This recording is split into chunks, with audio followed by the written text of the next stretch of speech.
hit the jackpot. We're talking about Guardians of the Galaxy Volume 3 and giving you a chance to win your very own life-sized baby Groot, all on today's Nerdist news, which means it's about this big. It's so cute. Guardians of the Galaxy Volume 2 crash-landed into theaters a few short hours ago, and it was so awesome that we're already foaming at the mouth for more. Luckily, the film had a few little Easter eggs littered throughout to give us some idea of what the Guardians will be up to once they finish their tour of duty in the Infinity War. So strap on your seatbelts, because we're about to dive into what you should expect from Guardians of the Galaxy Volume 3. Oh, guys, and if you haven't seen Volume 2 yet, don't worry. We're not about to spoil it for you. You're winking. Nope, no spoilers in this video. Dude. Anyway, fine. There's gonna be a ton of spoilers. No! Anyway, if you stuck around through the end credits of Volume 2, then congratulations! You figured out how to movie in 2017, because there were so many extra scenes. Some of them just for funsies, but some of them containing tantalizing clues about what out-of-this-world adventures may be awaiting the Guardians in Volume 3.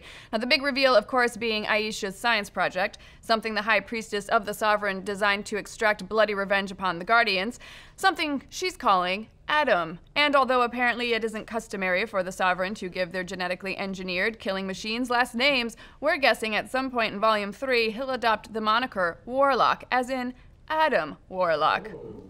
Adam Warlock is, of course, a character with a long and storied history in the comics, but it's a history that's already been altered a lot for the big screen. For one thing, in the comics, Adam is created by Earth scientists, and he actually predates Aisha, who was created by the same scientists as his female counterpart. So in Guardians, they're kind of flipping the script, not just by taking his origins off-world, but by changing the power dynamic between him and Aisha.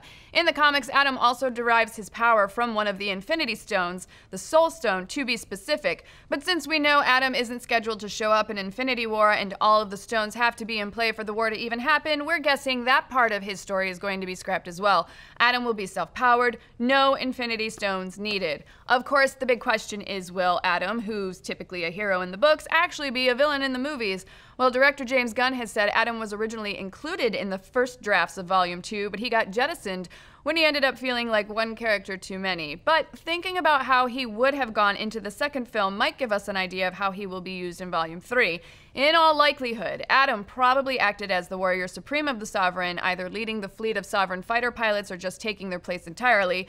But given that so much of Volume 2 deals with redemption and forgiveness, and we doubt Marvel would want to transform one of their heroes into a permanent baddie, we definitely think he would have seen the light and then changed sides before the credits rolled. And that's most likely what we'll end up seeing play out in Volume 3. Adam starts out hunting the Guardians and then ends up as one of them. I mean, if Yondu and Nebula can join the team, then pretty much anybody can at this point.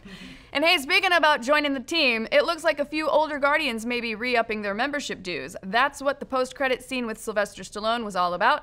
In the movie, Stallone plays Stakar, who in the comics becomes the hero Starhawk, one of the original Guardians from the 60s, and the rest of his team, which included characters played by Ving Rhames, Michael Rosenbaum, Michelle Yeoh, and yes, Miley Cyrus, as the voice of a robot, were also from that OG iteration. Now, Gunn has previously stated that we will be seeing more of Stallone's character moving forward, meaning that we're bound to see more of the old school Guardians in Volume 3 as well.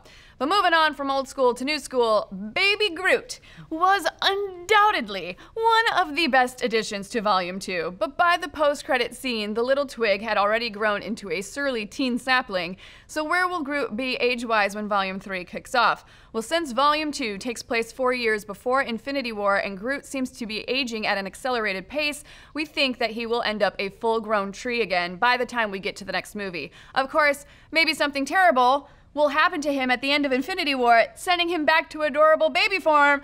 One can only hope that, yeah, he takes a big shot and then we get what we really want, which is just, honestly, at this point, can we just make a just Baby Groot movie? Yeah. I'd be down with Like, that. I like the other Guardians, but Baby Groot was so cute. We'll make our own. But hey, what are you hoping for from Guardians of the Galaxy Volume 3? Are you excited for Adam Warlock, the OG Guardians, and do you even want Groot in non-baby form anymore? No! Nope, we want an independent Baby Groot spin-off. Let's discuss. Hey guys, do you want to win your own life-size Baby Groot? Yes, you do! Well, thanks to the folks over at Fandango Fan Shop, you can. Just click the link to tweet the post below and let us know what song would be on your awesome mix, and you'll be entered to win. There are only 5 of these in the world, and we've got one of them to give to you. We will announce the winner on Monday's Nerdist News Talks Back. Thanks for watching the show, and be sure to like and subscribe and keep checking Nerdist.com.